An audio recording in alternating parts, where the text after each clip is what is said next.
And of course, a lot of the improvisation of Fever Dream, you can definitely see it in the final cut. There's a lot of randomness. There's a lot of silliness that happens on screen. Sometimes it can be a little hard to follow, but it's also kind of a bit of the magic behind it. Hello, everybody. Welcome to Metaversedegen. I'm Lion. I'm Old Man Raptor, and our guest is today. Hi, everybody. I'm Gerzybow. I'm one of the studio executives at Portal Media and a media team lead at projectcommunity. Oh, well, thank you so very much, Gerzybow, for joining us. It's an absolute pleasure. You too, Raptor. It's really nice to have you on again. Work sucks, folks. It's just a bitch in the ass, man. No matter which way you go, you just go, God, I wish the car would go a little faster without me getting a ticket. Yeah, it don't work that way. Well, without further ado, what is it you're most known for here in VRChat, and how'd you get started with everything, with what you're known for and VRChat?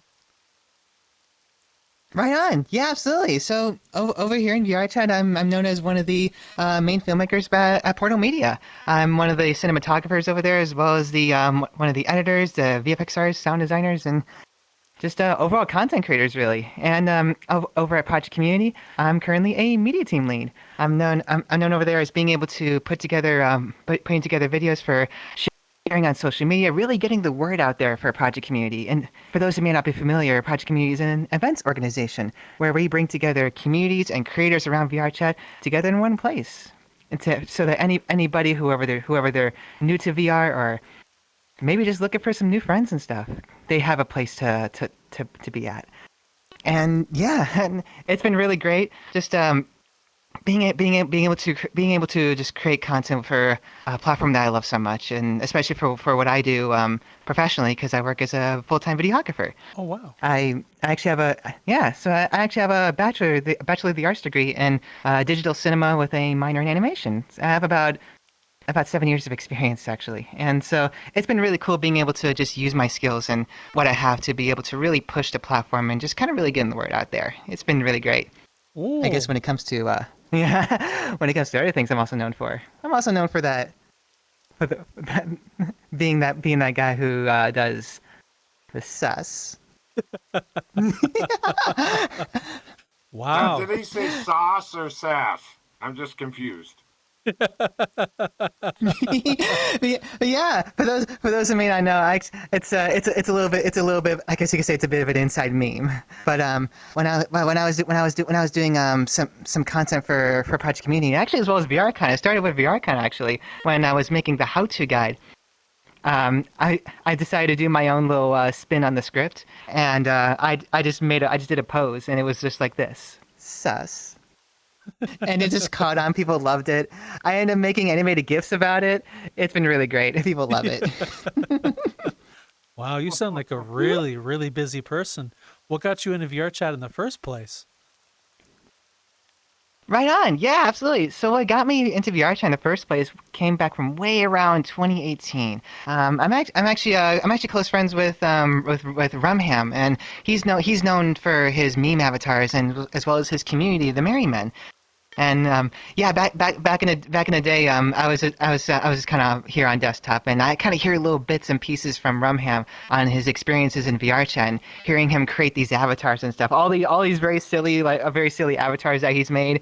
He used to make a lot of Nanachi avatars, and eventually moving on to some other characters such as like the Peter Dinklage avatar and things like that, and really kind of branching out. He actually became a little like I guess really well known in the VRChat community back in the day. He would actually get recognized and be like, "Oh my God, is that Rumham?" and so like I figure, you know what? I figure I hop in on this. I'm kind of curious. Why don't I take a look into this? So I bounce around in desktop mode, and I'm exploring the place. It's been really great. It's been really nice so far, and was in desktop mode for like about around 2-ish years actually. During January 2018 was when I first started in VRChat, according to VRCX. And I actually didn't get VR until around June of 2020. Eventually I finally decided, you know what? I'm going to take the dive and just go all in. In comes a $1,000 credit card bill with the Valve Index. But you know what? Well spent. you know what? Yeah, this index cable breaks every now and then, but you know what? Worth it. It's been such a blast, and eventually I got myself a by tracking a little bit after that, and I've been falling more and more and just in love with the platform. It's been quite a journey. The people I've met, the communities I've become a part of, people I've gotten to know. It certainly isn't something I've gotten to see that much of IRL, but it's been quite an adventure. It's been really, really sweet. Um, yeah. Wow. So from there, when you got in and got in your VR, how'd you get involved with making VR films here in VRChat with VRCon and Project Community? How'd you get into those groups? Yeah, absolutely. So I say when it comes to VR content creation, it actually I believe it all started with VRCon. Really, I remember back in the day, I was I remember hearing that VRCon was looking for some people to hop in on the team, and and the more I kind of thought about, because I've been with the platform for quite some time. It was around 2022 when I first joined the team at VRCon. And after some thinking, I figured, you know what? How about I try to give back to the community more? Use what I know and see how I do on the platform. And yeah, after an interview with Wolvies and Josie Cage and stuff, I got brought in onto the team. And later on, I got to work with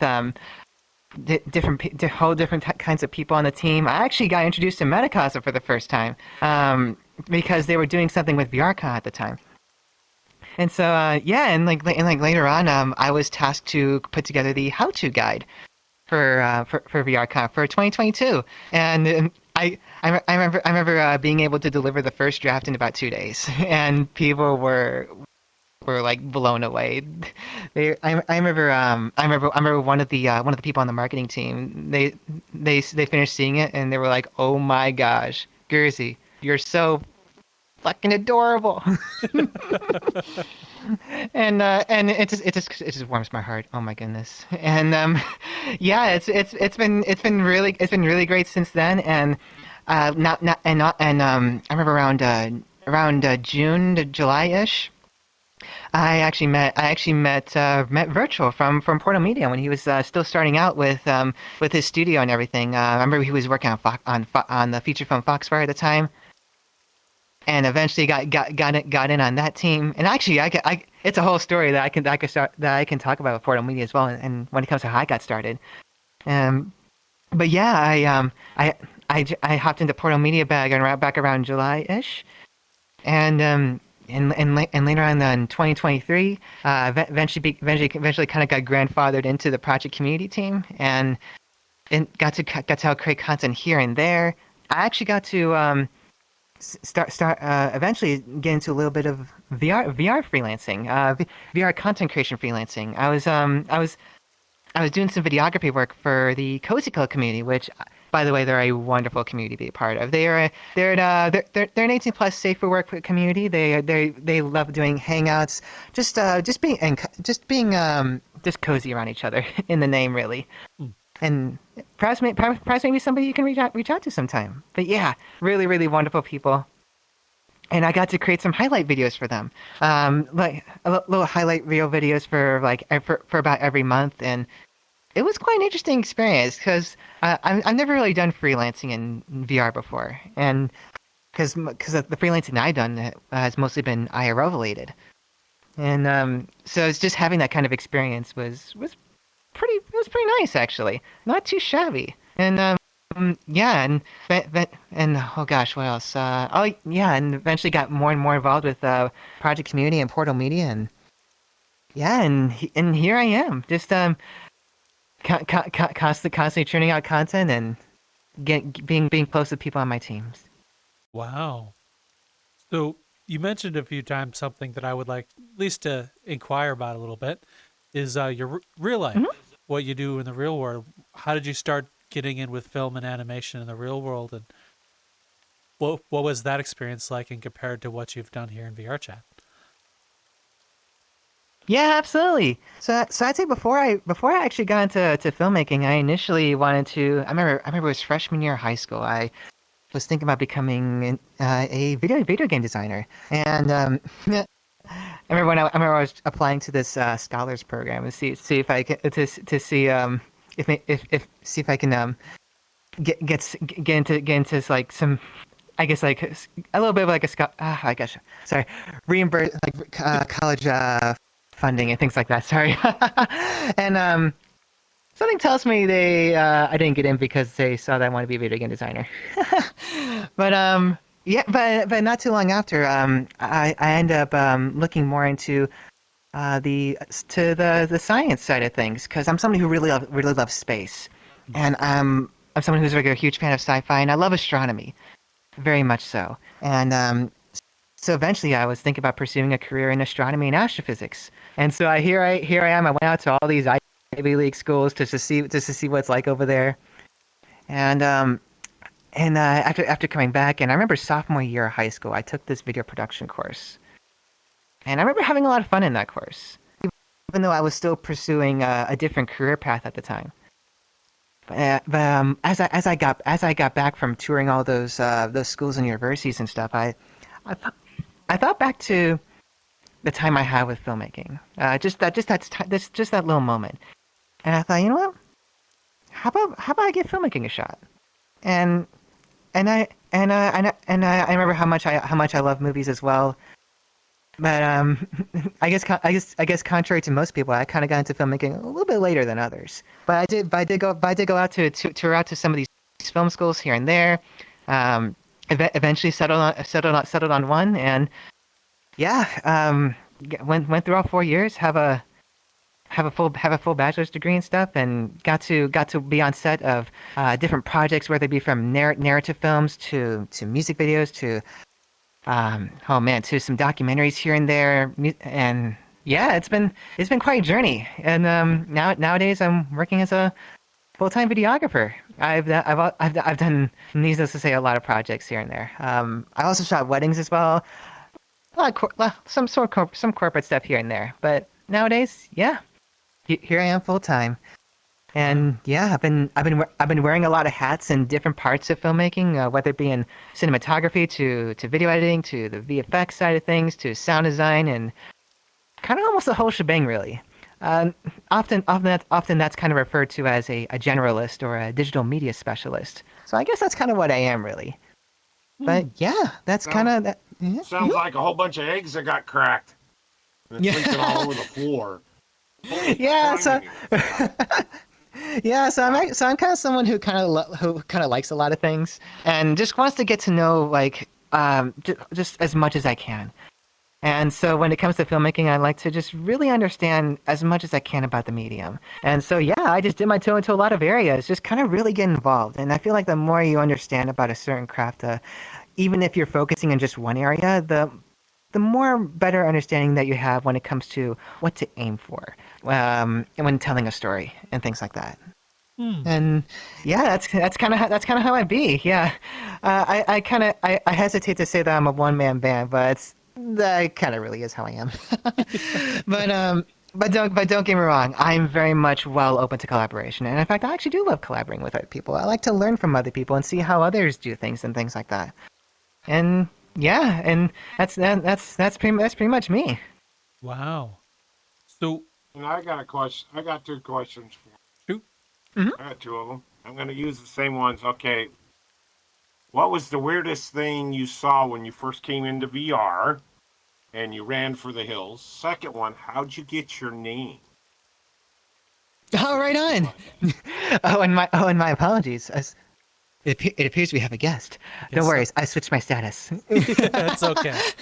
You know, it's not the first time All we've good. had Oh people boy, join. friends! We got friends to play with. Is it okay if I go out? Oh, it's raining. I'm already outside. Never mind. Okay, never mind. All good. But yeah. Let's see. So oh gosh, I'm sorry. What was the first question again? Um, First question was when you came into VR for the very first time and you hopped into a room and you Hmm. saw something that really going no and left. What was it? Oh man, when I first got into VRChat in 2018, it's been a while since then. But man, if I remember correctly, I'd say one of the weirdest times that I've experienced in the early days. Oh man, I'd say it was my time meeting a friend named Broom for the first time. I remember when I ran into him just by pure chance. And it was and how Broom is that Broom is a mute. He's kind of like a role player in a way, and their avatar is, well, literally an old fashioned Broom. And I remember when I ran into him just by pure chance again. We hadn't friended each other at the time. We ran into each other at Bowset's Castle, the world, back in the day, and we figured, you know what, we're gonna friend each other, okay? And little did I know just how very much involved Broom was with the Rafflegator community back in the day. I had no idea, and this is back in the early days, like when I think when Rafflegator was still like kind of early in VRChat.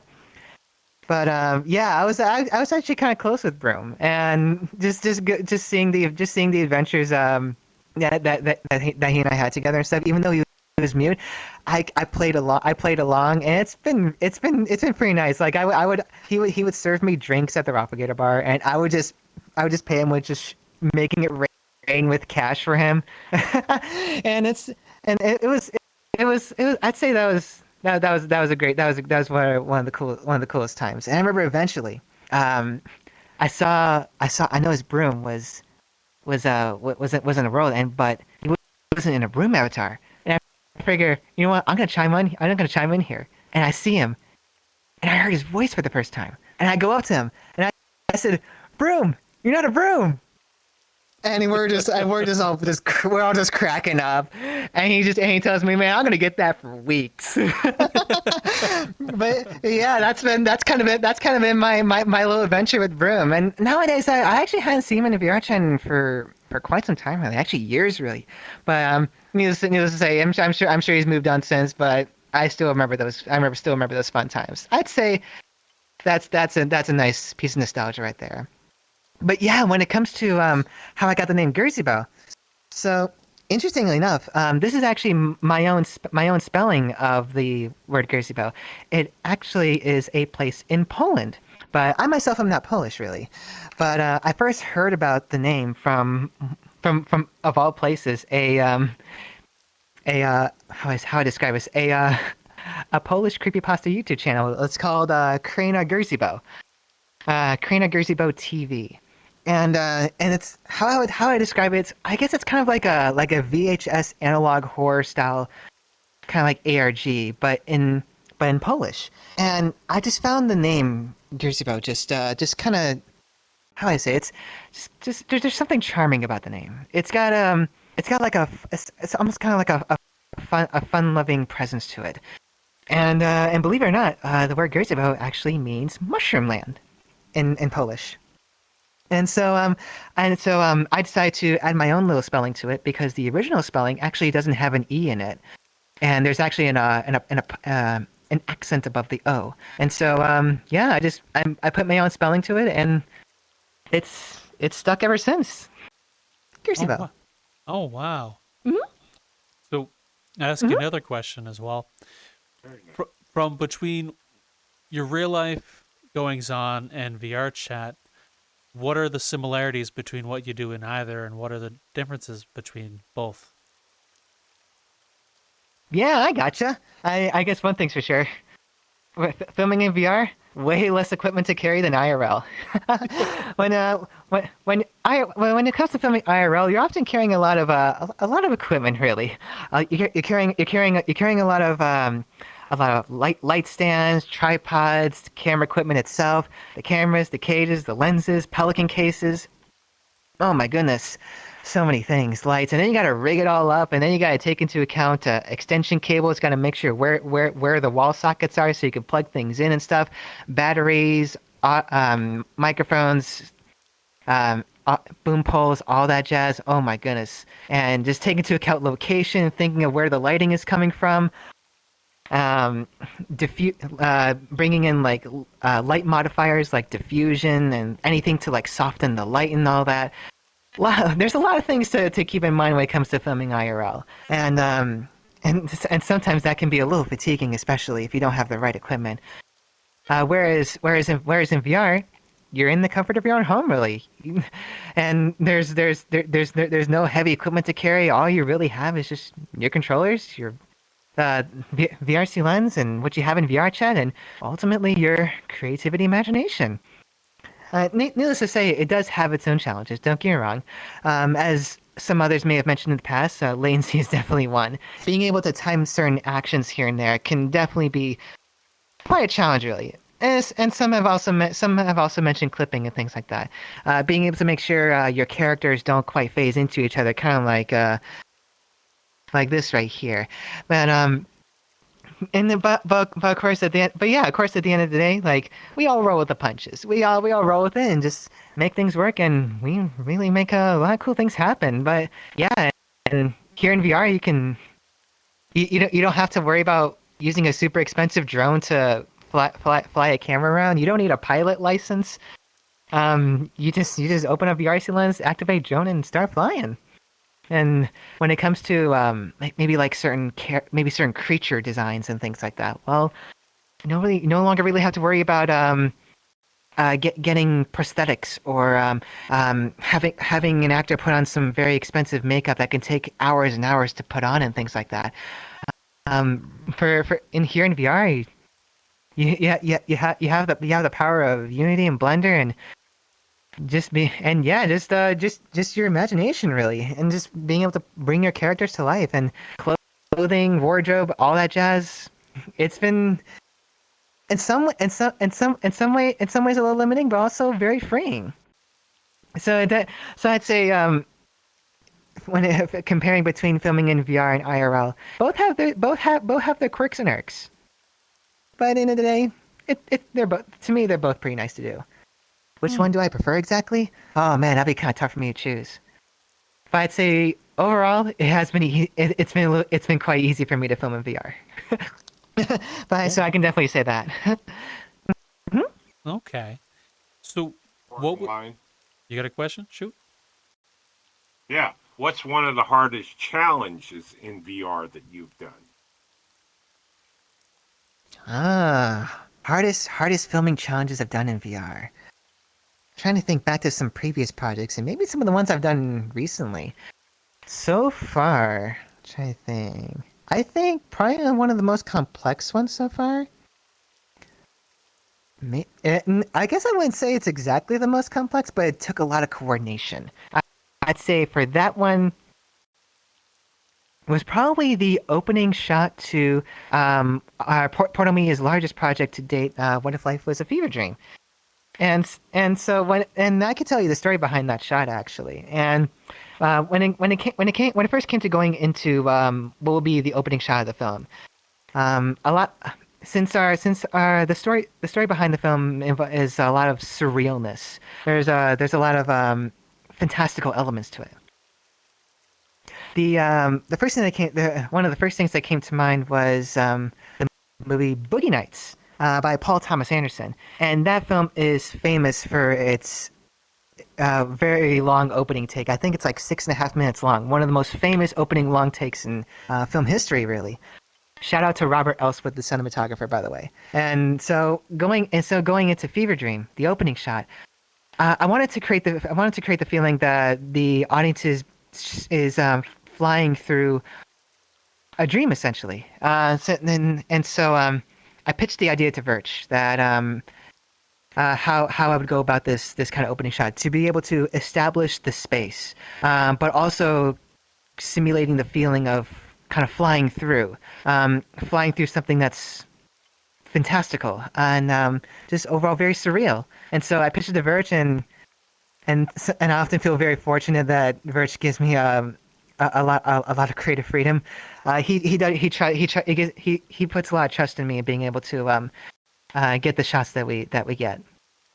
And so yeah, when it comes to the day of the shoot, We ended up actually making it a public filming session, meaning that really almost anybody can hop in on this filming session because we're still a small studio at the end of the day. So trying to get some body actors here and there can be quite a challenge sometimes. And I remember during that filming session, it was quite a long filming session because that was like a 3 hour long session for just that one shot. I remember people kind of hopping on in on their friends who were body acting, and they had no idea what was going on. And sometimes they pop in, and sometimes we would go up to them and be like, "Hey, you want to be in the film?" And sometimes they were like, "Yeah." Sometimes they were like, "I'll be okay," and they just kind of pop out here and there. But hey, you know what? We still made it work. And after 6 takes, we ended up getting our shots. And funny enough, I was actually dealing with bad stick drift on that day. Before I ended up getting new controllers, I had really bad stick drift. And actually, in the final cut, you can actually kind of see it, because towards the end of the opening shot, as the camera finally lands on the main character, you might notice the camera very slowly start drifting off to the left. That's my stick drift. And it took a lot of practice. It took some practice trying to fight it, but thank goodness, like not a lot of people were able to tell. But actually, you can actually also see me in the background too. I didn't realize it, but yeah, towards the end of the shot, as the camera's circling around the main character, if you look in the background, you might see a little rust down there. That's me controlling the camera. But yeah, so I'd say as far as one of the most challenging parts of filming in VR, that while I'd say maybe not super challenging, but I'd say definitely took a lot of coordination. I'd say that one takes the cake. Being able to position actors here and there. Actually being able to time exactly when body actors should move to a different location because the camera already passed them, to make the feeling that there's more people than there actually is. Little things like that. We kind of sometimes we got to roll with the punches.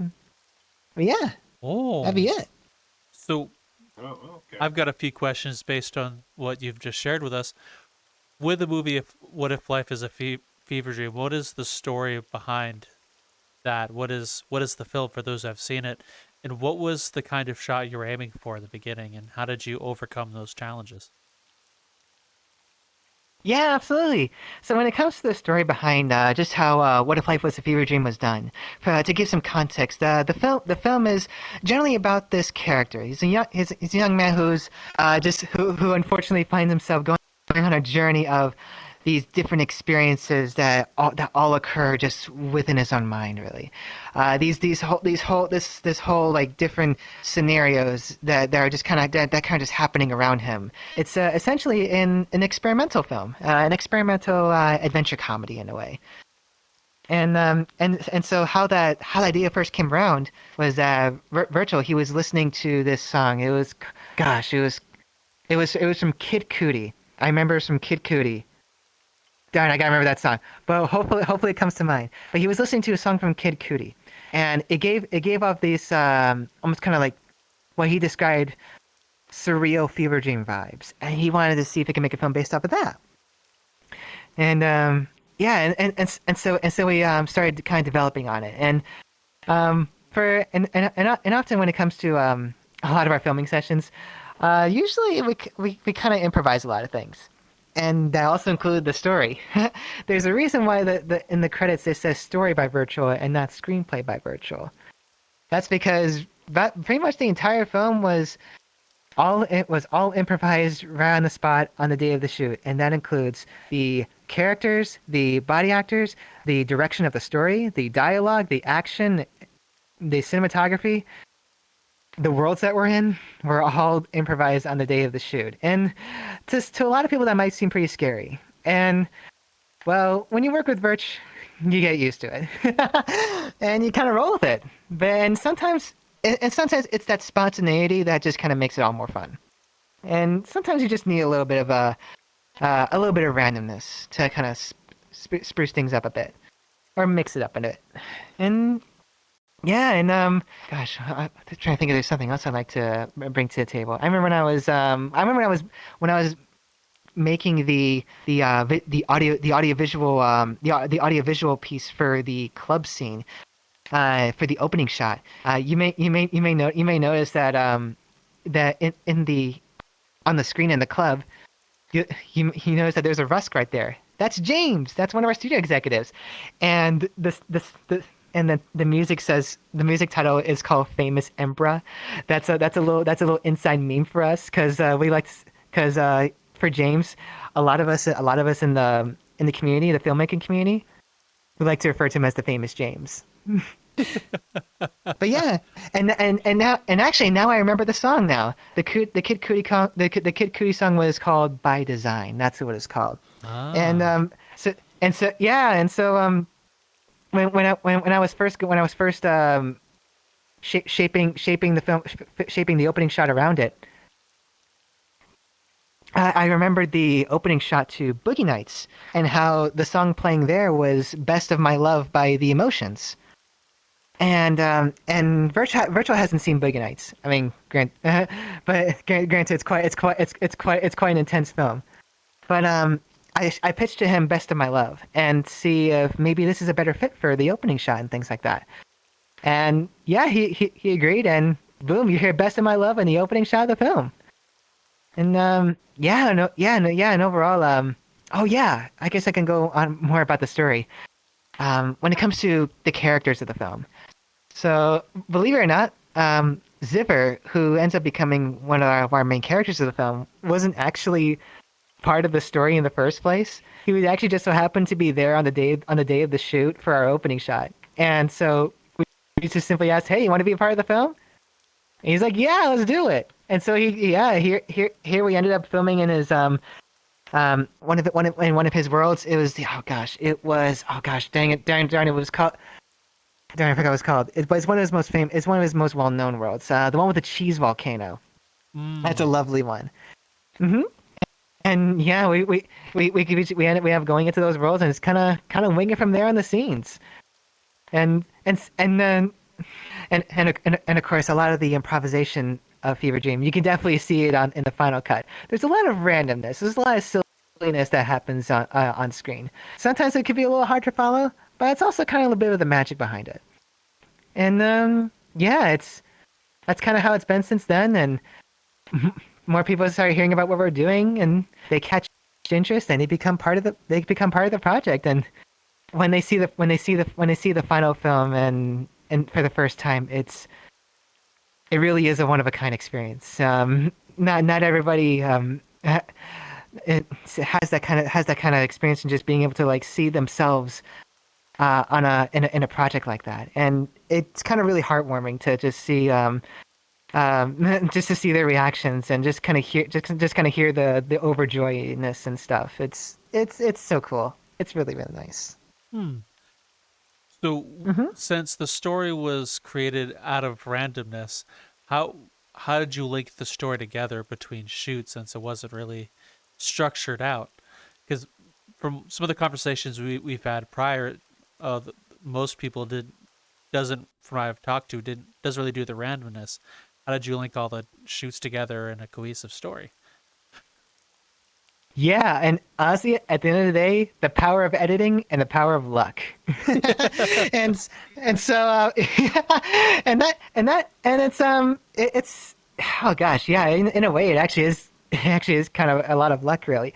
But yeah, at the end of the day, really, how we end up linking our scenes together. And I often like to ask virtual as many questions as I can to make sure that our scenes weave together as smoothly as we can, despite the improvisations. And so he and I, we sometimes bounce ideas off each other here and there on the day of the shoot. We make sure that we at least have some form of closure to our scenes, or some form of way to be able to transition from one scene to the next. And so, whether it be for better or worse, we managed to make it work. Whether it be from linking scenes to the next on set, or with the power of a nice, awesome transition in post. And yeah, how whichever way it goes, however way you slice it, we managed to make it work somehow. We managed to make it this far. Okay. Now, how'd you do the transition scene to scene story wise? Like, how did you kind of make it all link, or is it like kind of hard transition? Thing happened, switch. Yeah, so it's kind of a mix of things, really. Sometimes we kind of get lucky and just we're able to think of a way to kind of smoothly, gradually transition from one scene to the next. Maybe a character has something in one scene that ends up carrying over to the next. So for example, like maybe a recurring character from one scene ends up reappearing in another scenario. So for example, the Rindo in Fever Dream, who I noticed people kind of mistake for Fillion. That was completely coincidental. Uh, but yeah, having a character like that one being able to pop up in another scenario, that's a way to kind of link between scenes. So maybe having a recurring character here and there, whether it be the Rindo or even the Zuba character, or even the club girl at the beginning of the film, a way to link scenes together despite the improvisations. Little things like that can really help. Just bring it all together. So just having recurring characters in all these random scenarios can really help. But sometimes transitioning between scenes may not be so gradual. Sometimes it's just a hard cut. And like for example, transitioning between the Matrix scene to the hospital scene, for example, it's kind of a bit of an abrupt transition, right? But at the end of the day, if I were to be a little truthful, we kind of run out of time or run out of ideas. But but with the power of editing, really, you kind of make it work, really. So you can sometimes kind of make up your own way of transitioning in a story from one scene to the next with just a simple transition editing. Me. Hmm. Okay. So, with the film, you were just regaling us about how much how much knowledge from your real world job was pulled into the film, and did you learn anything from the experience? Right on, yeah. When it comes to a lot of things that I've learned IRL that I brought into the VR filmmaking space, I'd say a lot of it comes down to my background in cinematography, and a lot of it comes to especially when it comes to like the editing and VFX side of things. So when it comes to cinematography, I end up trying to think more about how to how to create a visually compelling image that in a way tells a story in the most, like, how I say it, not just visually compelling but emotionally truthful way possible. That might sound like a whole can of worms right there, right? Staying true to the emotional core of your story, visually wise, and a lot of it comes down to just preparation, just kind of knowing what you want. There's a lot of what are called visual language techniques, and that's a lot of things that I've learned during my time in university, as well as just in practice. Just going out there and making films can also be a film school on its own, really, because there's only so much you can learn in a classroom. As one of my favorite film professors mentioned, about 20% of what he learned in filmmaking, he learned in university, and the other 80% he actually learned on his own. And to me, I feel that's pretty accurate. And of course, film schools is I wouldn't say is completely pointless. It's actually really great for networking, and it's also great just being able to understand how industry standard equipment works and things like that. And it's also great for just building a portfolio. Hmm. And of course also just being out there in the field, you get to learn on your own. And I'm someone who likes to learn hands on and stuff. And I feel like learning practically is probably one of the best ways to, especially nowadays, to be able to retain information and just kind of learn and put more into practice and build off of it. So yeah, the things that I've brought into the VR filmmaking space, yeah, a lot of what I learned in cinematography, and a lot of it comes down to just being able to quickly understand what shots you want to get.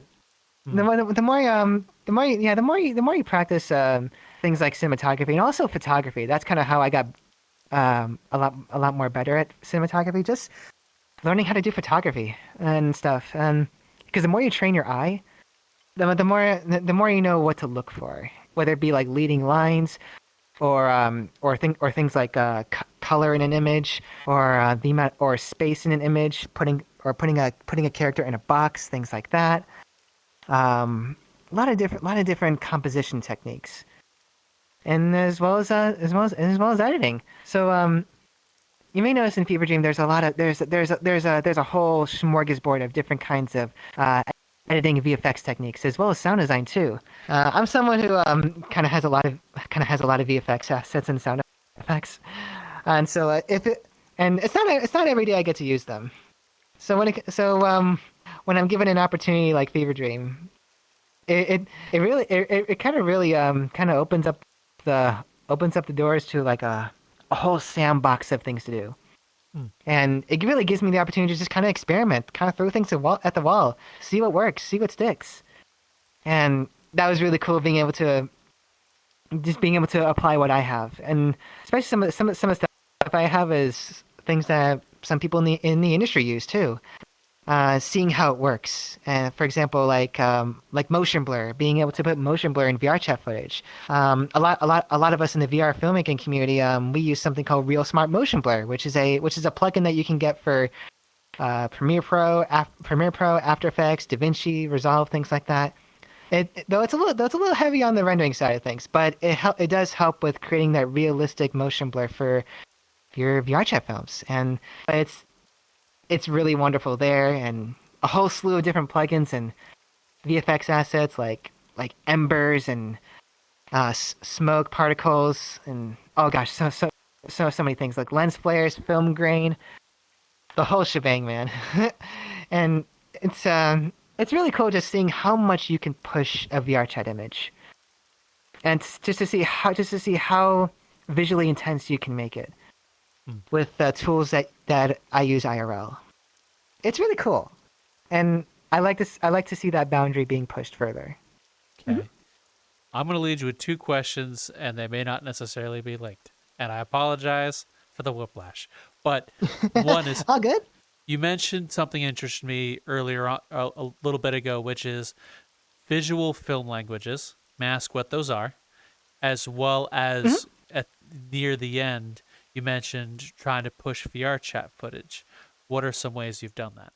Hello, I'm going to quickly interrupt your video. Please come follow us on any of our socials. We have a card down that way in the description, Metaversedegen card.co. You can find us on Discord.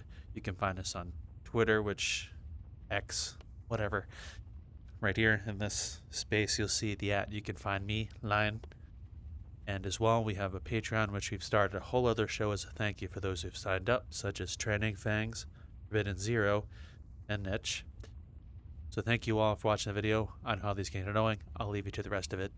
Enjoy. I apologize ahead of time. Yeah, no worries. Yeah, so when it comes to visual language, there's in a way there's a whole smorgasbord of a lot of things that comes into it. I remember first learning about this in my visual design course back in university, and there is a very awesome book, and I highly recommend it. It's by a guy named Bruce Block, and it's called The Visual Story. And in that book, he goes over a lot of essential components of visual language. And I hope I remember. I'm not sure if I can name them all off the top of my head, but I remember there's space, there's shape, line and shape, there's color, there's tone, there's contrast and affinity, and as well as there's rhythm.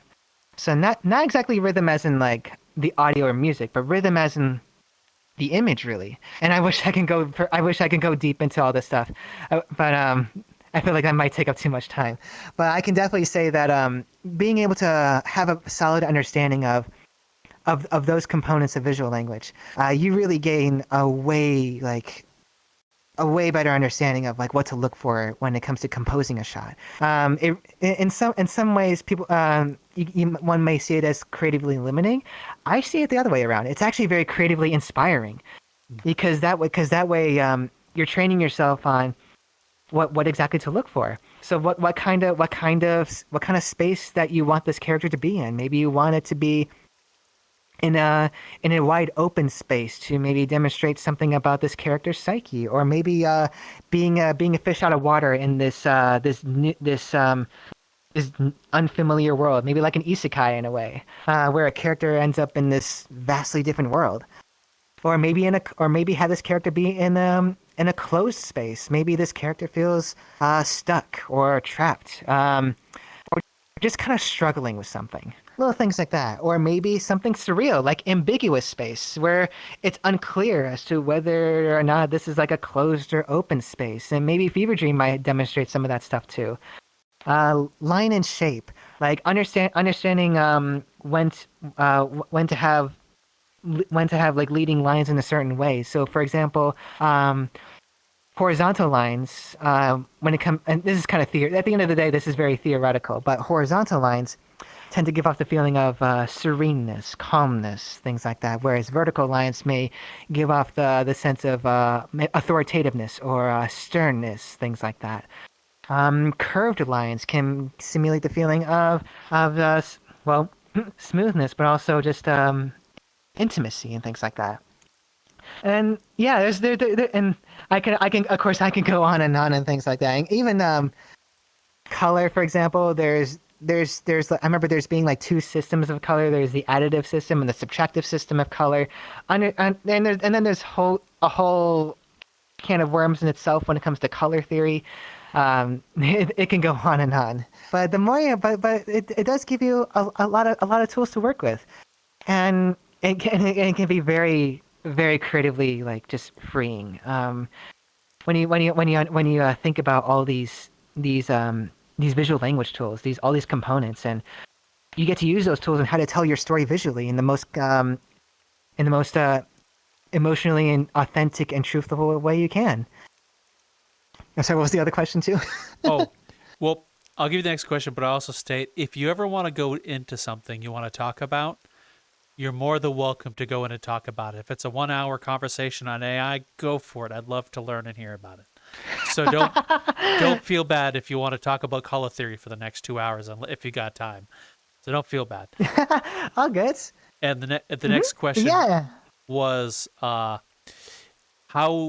is it you intend, or do you wish to see VRChat footage pushed? Yes, absolutely. So I guess to start things off, when I was going into Fever Dream, and I went into Fever Dream doing a little bit of an experiment, really, because I remember before going into Fever Dream, I was thinking of ways to simulate depth of field in VRChat footage without having to actually use VRC lens, because in the day, because back then I didn't see a way of being able to have an anamorphic look in VRChat footage. But now I know with VRC lens you can. But before I figured that out, I was doing some research on how one could achieve something like that, and I came upon a couple of plugins that allow me to be able to artificially simulate my own depth of field, and being able to customize it however I like. And being able to pull focus wherever, whenever, being able to keyframe my focus, so it's virtually impossible to ever lose focus. And so going to Fever Dream, I essentially shot it completely in focus. Depth of field was disabled, So I decided to test this. I remember when I was at VRCon for a bit, I actually tested it with on a certain shot, and it actually worked. And so I said, you know what, I'm gonna try it with Fever Dream, okay? And boom, what do you know? It worked. I was able to achieve that oval bokeh that you would see in an amorphic image, and as well as being able to have lens distortion, being able to that's characteristic of anamorphic lenses. Being able to being able to pull focus however I like, whether it be from a shot far away or close up. All in editing. I don't have to go reshoot anything. And as far as I know, we have been the only VRChat film to have ever achieved something like that. And it's been really cool, really sweet. And also just and of course we weren't the first studio to do motion blur, things like that, but we're getting it we're getting the technique out there. So being able to demonstrate how VRChat films can look with motion blur and stuff can really open up a lot of creative opportunities. And being able to composite different pieces of VFX assets, whether it be particles, embers, lens flares, things like that. Being able to like 3D track and things like that. Especially something like She's Volcano Scene, being able to create the feeling of intense heat. To create like a heat distortion and things like that, to give off the feeling that these characters are in a very hot area. They're almost like in Mount Doom from Lord of the Rings in a way. A lot of these techniques really just come down to really having the audience experience your film instead of just watching it. Have them feel like they're a participant in your film rather than just a spectator. And the more you can push a VRChat film visually but also sonically, part of me kind of can only just imagine like what else we can do. I want to be able to just try to do some more 3D tracking, being able to composite things that you wouldn't normally see in VRChat, but in VRChat, whether it be something like a 3D asset that wasn't originally there into 3D space and make it look realistic. Maybe composite realistic planets or moons and into the skybox that originally wasn't there and things like that. Being able to really just kind of fine-tune the anamorphic look. Chromatic aberration, for example, that color fringing you might see in some images, like some red, blue, or green magenta, things like that. We weren't the first studio to do chromatic aberration, but it really does make a world of a difference when it comes to your image. And yeah, just it's a lot, and over time we've been pushing it more and more. There's some things I definitely would love to try, and I'm just pretty stoked for it. I maybe like to see maybe try compositing maybe like a tattoo on a avatar's skin and make it look like it's actually there. For example, there's a plugin called Mocha Pro that can do just that. Whether it be like a tattoo on an avatar or a logo on a piece of clothing, and being able to track it when the clothes are moving around, the logo will deform and to match the wrinkles and stuff, things like that.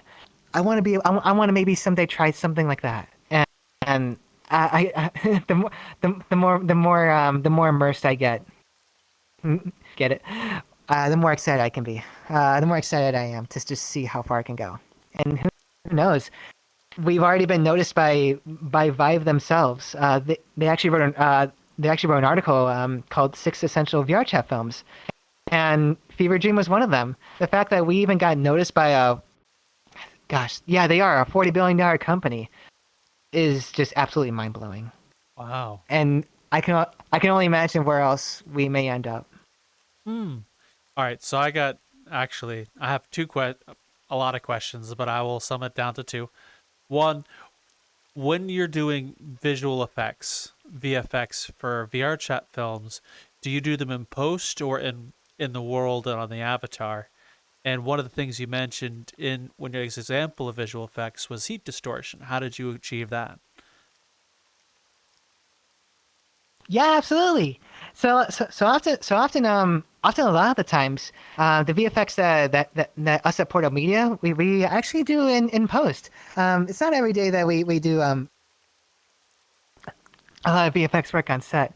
Mostly because a lot of the avatars we use are actually happen to be public avatars, though we've been getting more into customs. And but however, when it comes to VFX on the post side of things, so for example, the heat distortion effect.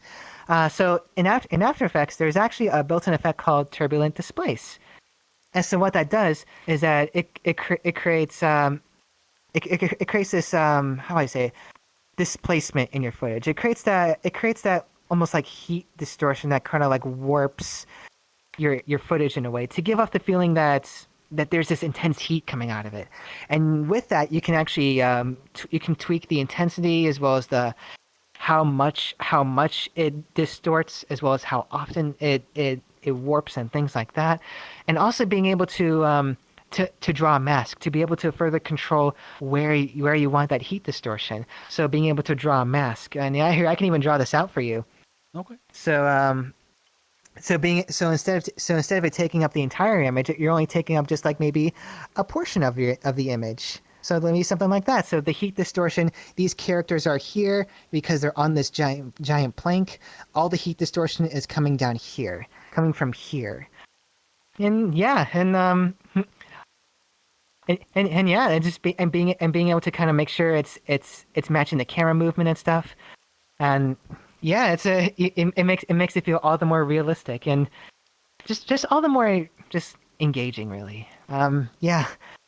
But yeah, a lot of our stuff is usually in post. But it's kind of how we do it when it comes to heat distortion and stuff. Okay. So with visual effects and films and such, how much is important or not important to like portraying a story or a moment? Yeah, and absolutely. So at the end of the day, when it comes to the VFX side of things, a lot of it just ultimately comes down to the story you're trying to tell. And so whether a story is asking for a certain piece that maybe does require some visual effects, then hey, feel free to like kind of by all means try to plan around it. Whether it be through like maybe something that can be done on set, maybe through an avatar or something like that, maybe a special kind of shader and something like that, or maybe that can be done in post with using some post-production software, whether it be After Effects, maybe some plugins and things like that, or just maybe in Premiere and stuff. And yeah, so I guess it's kind of this might be a little bit of a vague answer, but yeah, a lot of it just kind of ultimately comes down to the story you're trying to tell, and and as long as it blends in seamlessly, and it does the job that you want. It tells the story that you want to do, and it communicates exactly the kind of tone, the vibe, really all the things that you want the audience to feel. Then by all means, VFX is super important.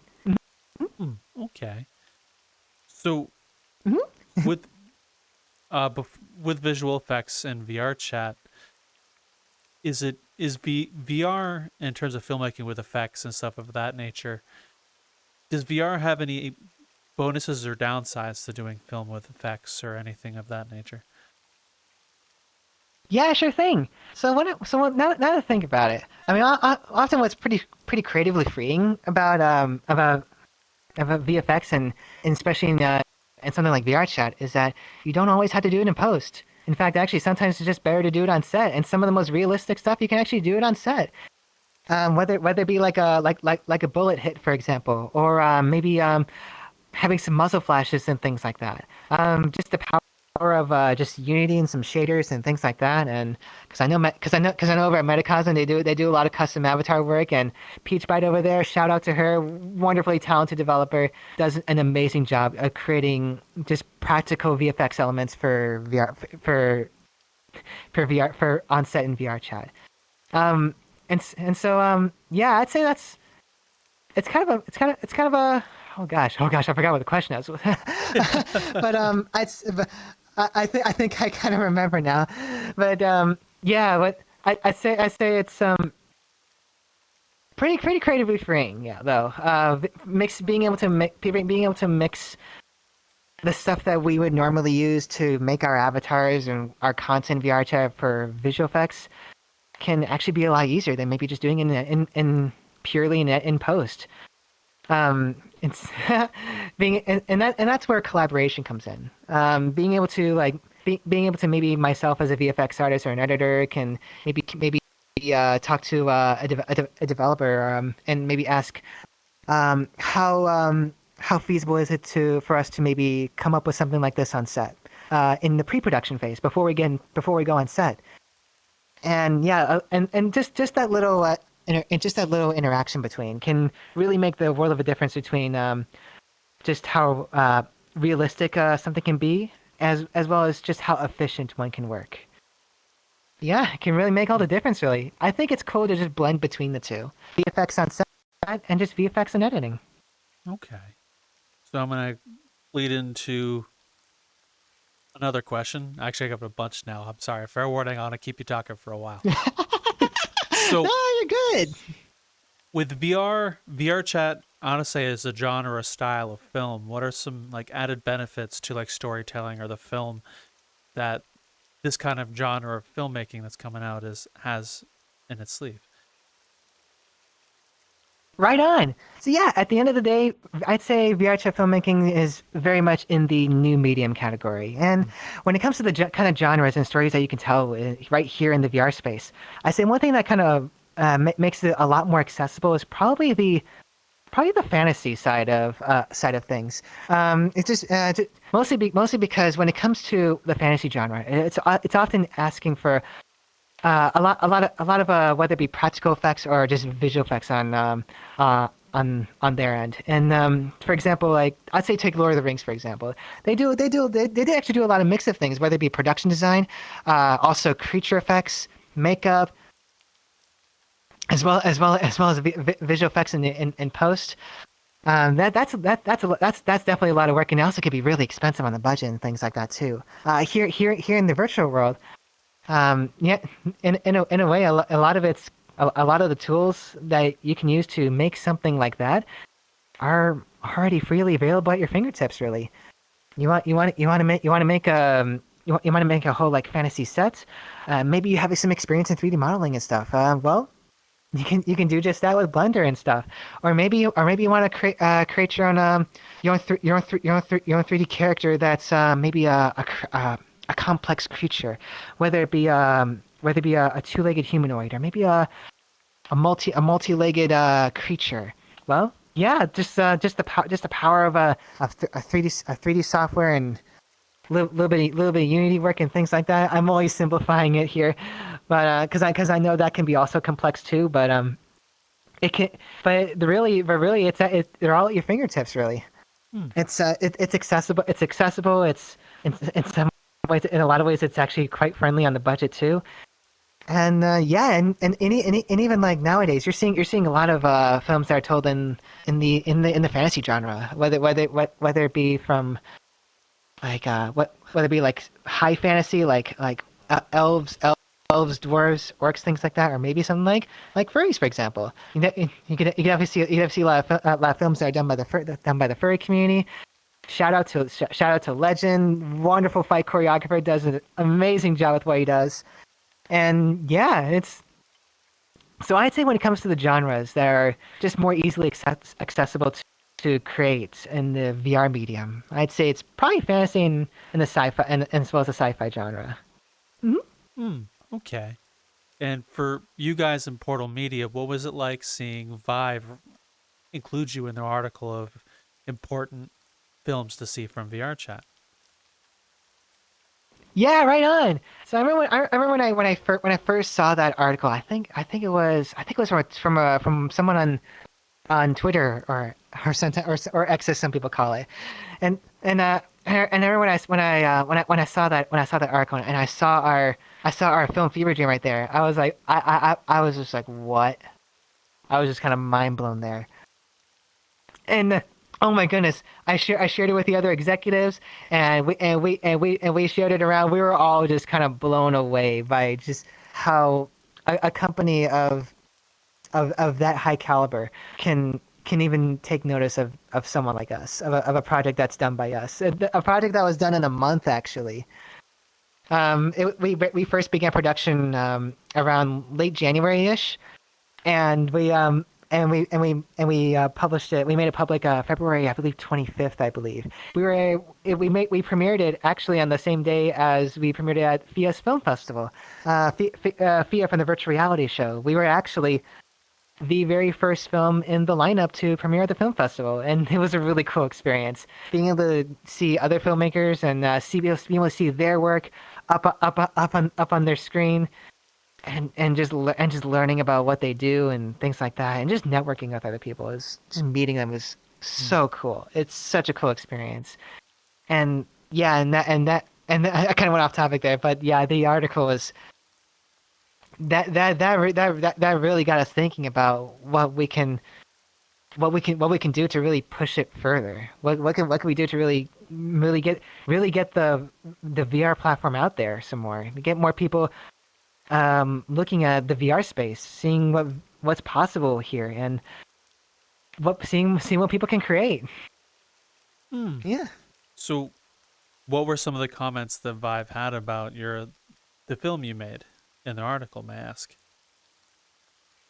Yeah, absolutely. So overall, I'd say one of the most notable parts of the piece from the article. That I find it interesting how they mentioned that the cinematography was noteworthy. We were actually the only the film in that article where they specifically pointed out the cinematography as being noteworthy. And I was like, oh my gosh, that's me. Oh my goodness, that's me. Oh my gosh, that's my camera work. That's my cinematography. Oh my goodness. but yeah, it was. I'd say that was probably the largest. That was probably the biggest factor that got pointed out. They mentioned how it was a lot. There was just so much creativity behind it. How the film kind of easily resonates with the VRChat community and stuff. And I mean, I'll admit, the more I kind of read into that paragraph, the more I kind of think it was written by ChatGPT. but I'm still really glad. I'm still really glad we even got featured in the first place. Yeah. Okay. That'd be us. Mm-hmm. Wow. So I'm gonna ask you another question because I'm more curious. From when you first hopped into VRChat, did you have any expectations of where you ended up now? Or... Yeah, I gotcha. So I'd say when I was first hopping into VRChat, I was more just kind of exploring the platform and just kind of getting used to kind of like how things work really, and learning more about the people and how the people that the content people have made, whether it be the avatars or worlds, and just really amazing game worlds and things like that. Just kind of really understanding the platform and stuff. And part of me kind of was thinking here and there maybe about like what would it be like to do like maybe professional photography in VR or filmmaking in VR really. I remember when the short film Derailed came out that was made by Acme Jack, and that I believe served as like a catalyst. I remember I think it was Constantine from Metacosm Studios that mentioned that said it first. But that film Derailed kind of became like a catalyst for a whole bunch of other VRChat films to follow. And part of me kind of was thinking about it here and there. But I wasn't kind of thinking too much about it because I was kind of just enjoying myself on the platform. And so, but the more I got involved with the VRChat community, really in general, the more I started thinking about what I do IRL, and what could I bring to the table and things like that. So I guess overall, going into it, I wasn't really expecting to be where I am, but eventually. Like for example, I wasn't expecting to be a part of Portal Media, or really any kind of VRChat film studio. But honestly, I'm glad to be where I am. I feel very fortunate to like just to have people that trust me with what I do. I feel really thankful that for everybody that believed in me, and that are willing to work with me and collaborate and stuff, and just all around just make some cool stuff together. I feel really thankful and fortunate, and just all around really grateful. They're awesome. Everybody on the team's awesome. So you mentioned earlier it was quite a story of how you got involved with Portal Media. Would you mind telling us how you even got involved with Portal Media? Yeah, absolutely. Yeah, so how I first got involved with Portal Media, I first met Virch through James, a mutual who's a mutual of ours, and I actually met through James through a mutual friend of ours too, who also met Virtual. But yeah, man, sometimes you kind of forget how small the platform can be sometimes. But yeah, I first hopped in on James in a Minecraft world in VRChat. And so and that's how I first ran to Virtual. And and back and I remember he was mentioning his a studio of his own that he was working on, Portal Media. And at the time I was looking at Metacosm and when it comes to who to be involved in, who to be able to like collaborate with and stuff. And so when Virtual mentioned his film studio, I got a little curious. And so I figure, oh sure, I'll chime into your studio. I'm kind of curious to see what you got. And yeah, and I remember you mentioned when he had a film session coming up. It was going to be the first film session for the feature film Foxwire. And I only chimed in to be a voice voice body actor. And so yeah, then we I didn't want to say anything when it comes to like my experience and things like that, because I was more so curious to see like how others work. I want to see what it's like to be on set for other VR film studios and stuff. And I remember that first day. we were in this Brooklyn street world, and oh man, I remember that first day. Needless to say, it was quite an experience for Virtual as well. He definitely needed a little bit of an extra hand to help get through the shoot. But I didn't want to budge in or anything. I just wanted to participate as a body actor because I just wanted to just learn what it's like to see how other people do things. And I remember after the film shoot, I was in the VRChat on Discord with him, and I just straight up asked him like, hey, how you doing, man? I know it's kind of a whirlwind back there. It's kind of a roller coaster and all, right? And yeah, he and I did have a little back and forth, and yeah, it was quite stressful for the guy. And I totally get it, because sometimes on set it can be really stressful, yeah. Especially when all eyes are on you and things like that. You're kind of responsible for just like the success of the shoot and stuff, and for the project in general. It can be pretty stressful. Don't get me wrong. And but overall, yeah, the guy's still learning, and I understood going into it. And so yeah, a little bit of back and forth. I noticed that the guy is actually really into A24 films. And A24 is quite a well-known production company in the film industry, and they often specialize in, I don't want to say art house films, but they are more on like the I